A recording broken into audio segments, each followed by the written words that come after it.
Vamos a hablar un poco de historia con el señor, obviamente un amigo de la casa. Vamos a conectarnos con él, el licenciado en historia Martín Roménico, nosotros en Jugando con Fuego. Y continuamos en Jugando con Fuego junto con Fernanda Petrone y quien te habla, Alejandro Gasparuti, recibiendo a nuestro licenciado, que ya lo conocen, obviamente, si son habitués de Jugando con Fuego, a nuestro licenciado en historia, el señor Martín Roménico. ¿Cómo le va? Hola, buenas noches, ¿cómo andan? ¿Todo bien? ¿Tanto tiempo? Ay, sí, Martín, ¿cuánto tiempo? Bueno, volvimos. Extrañando el vivo, Martín. Esperemos que sea. Extrañando el vivo y que nos tomes lección. Está bien, está bien. Sí, este formato es más entretenido, nos divertimos un Ay, poco y saben sí, que tienen que obvio. estudiar para Yo creo que hacíamos cada encuentro. tratamos de hacer un experimento como otra cosa para escapar de la elección. Yo pensé, de la elección no, de la elección. De la elección no vamos a escapar. De la elección también, parece. También. Sí. También de la elección. No, el acto fallido mío es tremendo. Últimamente no puedo. Obviamente estamos en la semana del 9 de julio, más allá de que este episodio sale el domingo 13, pero bueno, claramente tenemos que hablar del 9 de julio, del Congreso de Tucumán, y quién mejor que Martín Romeni desde la historia que nos cuente qué fue realmente lo que pasó, no lo que nos dice Villica. Bien, sí. Una fecha, ¿se acuerdan que el año pasado hicimos el 25 de mayo?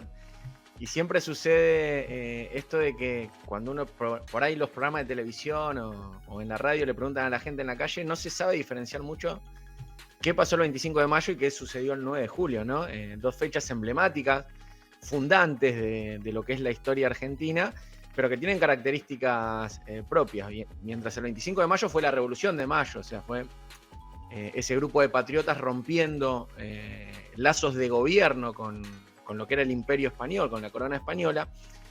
Ya 6 años después, el 9 de julio de 1816, sucede este congreso, que tuvo un congreso previo, ¿sí? Que fue 3 años después de la Revolución de Mayo, que es la Asamblea del año 13, que es un primer encuentro entre los diputados de todas las provincias, ¿sí? Las provincias que integraban el territorio, que no eran muchas todavía. Pensemos que más allá de la mitad de la provincia de Buenos Aires para abajo estaban los pueblos originarios, no había todavía un formato de nación, pero sí tenía el territorio de todo lo que es el sur de Brasil, lo que es parte de Paraguay, lo que hoy es el Uruguay, y parte del altiplano boliviano hoy eran provincias en ese momento del proceso. El primer congreso, la Asamblea del año 13, es muy progresista en bastantes cuestiones, ¿no? La libertad de vientres, la abolición de la esclavitud, mucho antes que muchos otros países en el mundo. Y ya buscaba ¿qué empezaban a hacer esos patriotas? Después de la revolución, empezar a pensar qué vamos a hacer, ¿no? ¿Qué vamos a hacer? ¿Vamos a hacer un país? ¿Vamos a hacer una colonia? Si somos un país, ¿qué formatos nos vamos a dar? ¿Vamos a tener una constitución? ¿Vamos a tener una monarquía?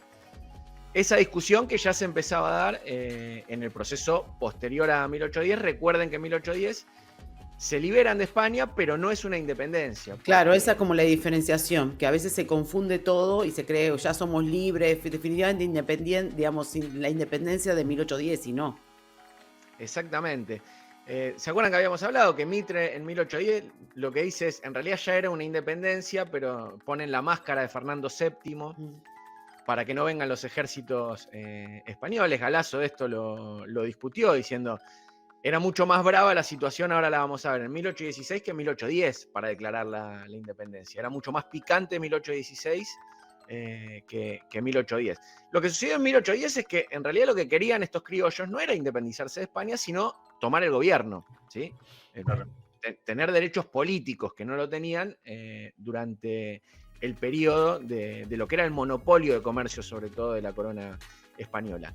Ya en 1816 la discusión es otra, ¿sí? ¿Por qué? Porque hubo 6 años de guerra, ya esos lazos con la corona española estaban rotos. Entonces se hace este congreso con 2 ítems muy importantes. El primero, discutir la independencia. Había sectores que no querían dicha independencia y otros sectores que sí. Ahora vamos a ver cuáles serán cada uno. Y la segunda cuestión que se tenía que discutir es lo que no se había podido dirimir en la Asamblea del año 13. ¿Qué forma de gobierno nos vamos a dar? ¿Sí? Que también ahora vamos a desarrollar brevemente cuáles fueron las formas que se discutieron en ese congreso. El primer ítem por presión de San Martín. Pensemos que nosotros en esta etapa, cuando está el Congreso, San Martín está en Mendoza armando el ejército de los Andes. ¿Sí? Este es el periodo histórico, pero muy, muy atento. San Martín manda como diputado a Godoy Cruz, como diputado de Mendoza, y estaba Guido y estaba Belgrano en el Congreso. Si bien no eran congresales, estaban participando, haciendo rosca política ahí en Tucumán. Y San Martín la hizo corta, les dijo, o declaran la independencia o yo voy con el ejército de los Andes y la declaro yo. Los apretó, ¿no? Una presión muy, muy fuerte. Están las cartas que él le escribía a Guido, donde esto queda bien, bien detallado. No había forma de que este primer ítem, de que la independencia no se diera, porque ya la lógica era que España había invadido con guerra, había muchos frentes de batallas abiertos. Pensemos que estaba el Alto Perú, o sea, en Perú, el ejército español. Bajando por la zona de Bolivia, el ejército español.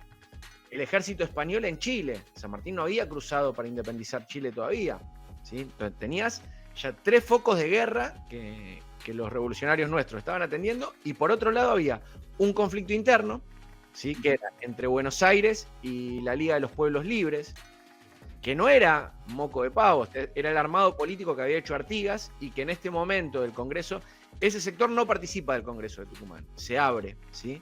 Pero pensemos que era todo el Uruguay, todo el sur de Brasil, todo Entre Ríos, todo Corrientes, todo Misiones, todo Santa Fe y parte de Córdoba. Era el 80% del territorio nacional la Liga de los Pueblos Libres. Era una cuestión fuerte. ¿Contra quién era esa guerra interna? Contra Buenos Aires. ¿Qué quería Buenos Aires? Que San Martín deshaga el ejército de los Andes. ¿Para qué? Para que ataque esa guerra intestina. Ahí es cuando San Martín dice, nunca voy a entrar en derramamiento de sangre dentro de mi patria, ¿no? Yo estoy para las peleas internacionales.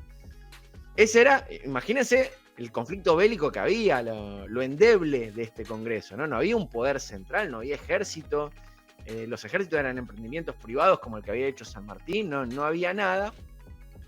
Pero nada, en este ataque de España y el imperio portugués entrando con sus bandeirantes para también tomar tajada de este territorio, ¿no? Tenías 2 superpotencias atacándote. Estaban en la zona de Brasil, lo que sería hoy Brasil. En las Misiones, en lo que hoy es Misiones. Sí, comiendo el territorio. Y esos bandeirantes son muy importantes, porque hoy toda la zona de Río Grande do Sul es Brasil por esos bandeirantes, por este momento, ¿sí? Por este ataque que luego llega hasta el Uruguay, ¿no? Entonces esta independencia había que declararla, porque ya el enemigo te estaba cagando a tiros por todos lados, ¿no? No había mucha forma de que algunos sectores todavía aliados a la corona española intentaran que esto se frene. La independencia se declara, ¿sí? Es interesante la declaración de independencia en una cuestión. La declaración la leímos todos, ¿no? En la escuela, no hace falta ahondar mucho, pero sí que se imprimió en 3 idiomas. Esto es importante y no se suele decir mucho. ¿Cuáles eran esos idiomas? Les pregunto a ustedes. A ver, vamos a empezar a tomar un poquito de examen. Español seguro, ¿no? Ahí tenemos Español, uno. claro. ¿Y cuáles otros se les ocurren? A ver. ¿Inglés? Fernanda. Estudiante Fernanda. Ay, por favor, ¿te das cuenta que por qué volvimos a esta situación? Y yo lo haría en portugués. Bien, dijeron inglés y... Qué eurocentristas que son los dos, ¿eh? No, porque Tremendo. yo pensando ¿no? En que quiero que me entiendan los que están amenazándome, que entiendan la declaración. Pensé en eso. Bien, pero esos que la traduzcan. De que por algo soy abogada, te voy a dar siempre la fundamentación, ¿no? Querido, porque soy abogada, por algo estoy... ¿Para qué? 3 años tuve para eso. No. Se imprime en español, por supuesto, y se imprime en aymara y en quichua. Ay, ¿viste? ¿Sí? Para que los pueblos originarios... Esto es algo que no se suele decir mucho. Nada, nunca. No.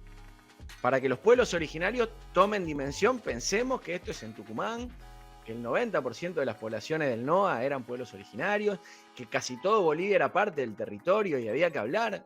Después viene la guerra de Republiquetas, ¿no? Hay todo un conflicto bélico muy, muy fuerte. Entonces es una decisión política muy importante este Congreso, ¿no? Hay que hablar, perdón, porque te quería hacer una pregunta mientras que estabas y no te quería cortar. En el sur está todo ocupado por los pueblos originarios, ¿no? Mientras que está pasando Claro, no había esto. habido... Vos pensás que las primeras incursiones, pero para llegar a Bahía Blanca y al Río Negro recién, son con Rosas en la década del 30. Faltan 15 años todavía. Y la incursión fuerte es en 1880, ¿no? Faltan 70 años para que eso suceda. Con lo cual era un territorio, el del Congreso de Tucumán, pequeño. Y su fuerte era el NOA. Lo que hoy es, o sea, lo que hoy es Bolivia, Jujuy, Salta, Tucumán, San Juan, Mendoza, parte de Córdoba y Buenos Aires, ¿no? Ese era el armado de Catamarca, las provincias interiores, era el armado del Congreso. Pero bueno, se declara esta independencia que se redacta en estas 3 lenguas y empieza la segunda discusión, ¿no? ¿Qué formato de gobierno nos vamos a dar? Bueno, ya somos independientes, ¿sí? Ya tomamos la decisión, todos estos diputados de estas provincias que estamos acá, de que vamos a hacer una nación independiente. ¿Qué formato nos damos? ¿Sí? Y ahí hay 3 vertientes, 3 sectores que dieron la discusión, 2 de los cuales, uno que queda derrotado muy, muy rápidamente, pero lo vamos a nombrar porque es importante quiénes lo plantean, y después 2 que van a ser los 2 grandes actores que discutan la política argentina en los próximos 60 años después del Congreso, ¿sí? En primer lugar, había un sector que creía que con lo endeble que estaba la situación se necesitaba un gobierno fuerte, ¿sí? Y para poder venderle, sobre todo a Europa, este gobierno fuerte, lo que había que hacer era una monarquía constitucional, ¿sí? Que tengamos un rey. El mayor impulsor, el que hizo la mayor rosca política porque esto suceda fue Manuel Belgrano, ¿sí? Y su apoyo político era el de San Martín, ¿sí? Nuestros grandes próceres querían un rey. Ahora, ¿qué tipo de rey querían? Un rey inca. Querían poner un morocho. Imagínense. ¿Qué otra historia hubiera sido nuestra historia, no? La oligarquía de Buenos Aires cuando escucharon Murió, ¿no? Le agarró una ACV. No. ACV. Imagino Mitre cortándose las venas. Claro, todavía no estaba Mitre, pero es otra cuestión que no se suele hablar mucho, ¿no? No, viste, nunca, jamás. Tienen miedo a ver si todavía... El formato no era de una monarquía absoluta, no era una monarquía constitucional. Tener una figura que genere una identidad, pero que la política sea la que maneje la cuestión, ¿no? Como siguen siendo las monarquías europeas en el día de hoy. No el concepto de monarquía absoluta que había en España en esta época. Sí, era romper con ese formato, pero generar un vínculo identitario, ¿no? Y poner un morocho. Era polémica la cuestión, por supuesto. Esta idea no triunfó. Y había 2 ideas más que tampoco triunfaron en este momento, porque no se puede saldar esta discusión en el Congreso de 1816. No se sale del Congreso con una constitución y una forma de gobierno. Pero es el germen, ya en realidad la Asamblea del año 13, el germen donde se empieza a discutir qué queremos. Los otros 2 formatos eran el formato que quería Buenos Aires y que siempre quiso Buenos Aires para la Argentina, que era lo que luego deviene en el unitarismo, ¿no? Un gobierno central fuerte. Por supuesto, manejado por ¿quién? Por Buenos Aires, ¿sí? Esta idea tampoco triunfa, ¿por qué? Porque los que ponen el grito en el cielo son los diputados de las provincias, que dicen, claro, todo bien con que conduzca a Buenos Aires, pero no con ese formato, no sabemos con cuál, ¿sí? Pero no con ese formato. Y empiezan a hacer en este Congreso un sector más moderado de lo que va a ser el federalismo en la Argentina, que es la discusión que se va a dar a partir de la anarquía del año 20, ¿sí? 4 años después del Congreso, la nación se diluye, ¿sí? Hay una guerra entre Buenos Aires y el interior y la nación queda diluida ¿en qué? En gobiernos provinciales, que son soberanos. Cada uno como pequeños países. Se balcaniza la situación y eso tarda casi 50 años después en volver a rearmarse, ¿no? Siempre quedó esta idea de una identidad nacional, pero que se tenía que ir conformando y que no se conforma hasta el siglo XX, ¿no? Todavía está en conformación la identidad argentina. Ya lo hemos hablado en otros programas, pero somos una nación joven y los procesos identitarios, quizás esa identidad con esa monarquía que planteaba Belgrano se hubiese dado más rápido. No. Sí, mientras que lo decías pensaba que bien, de verdad, que ordenar, que alguien que ordenara 5 o 6 cosas comunes, ¿no? Más allá, claro, que después líneas, 5 o 6 líneas grandes y después seguir, ¿no? Esas líneas de una identidad nacional luego la intentan los liberales y los masones, ¿con qué? Y con la ley de educación. Claro. El gobierno, en 1884 con el gobierno de Roca, sí, claro, con la laica, ¿no? Sí. Con la laica libre. Sí. Ahí ellos ponen su visión como la visión de todos. Por eso la historia se cuenta de la visión de los masones y de los liberales, porque son ellos los que entendieron que había que hacer eso. Que por supuesto es una forma de adoctrinamiento, pero que es válida, ¿no? Había que hacerlo. En el momento en que lo hace Roca, a partir de 1880, por ejemplo, en la ciudad de Buenos Aires, el 70% de la población no hablaba el idioma. Porque es la gran migración. Imagínense, el 70% no hablaba castellano, había que hacer algo. Y fueron, muy inteligentemente, Roca se lo dio un opositor político a Sarmiento. ¿Sí? Y ahí le tiró un ministerio y Sarmiento se quedó tranquilo con eso y no siguió jodiendo. Pero bueno, estamos en 1916, hay 3 sectores en pugna por una forma de gobierno. Esta discusión se empieza en este momento. Una de las visiones es claramente derrotada, que es la de Belgrano. A partir de este momento la figura de Belgrano empieza a decaer en su luz política hasta morir, ¿sí?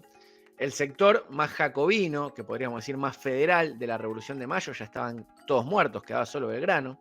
¿Sí? Lo habían matado a Moreno, estaba muerto Castelli, estaba el loco Dorrego todavía dando vueltas. Rosas era muy joven, estaba ahí en los quilombos, pero todavía no tenía un protagonismo político, lo va a tener dentro de muy poco. Y quedan 2 ideas de gobierno, ¿no? Por un lado, la que va a ser la unitaria.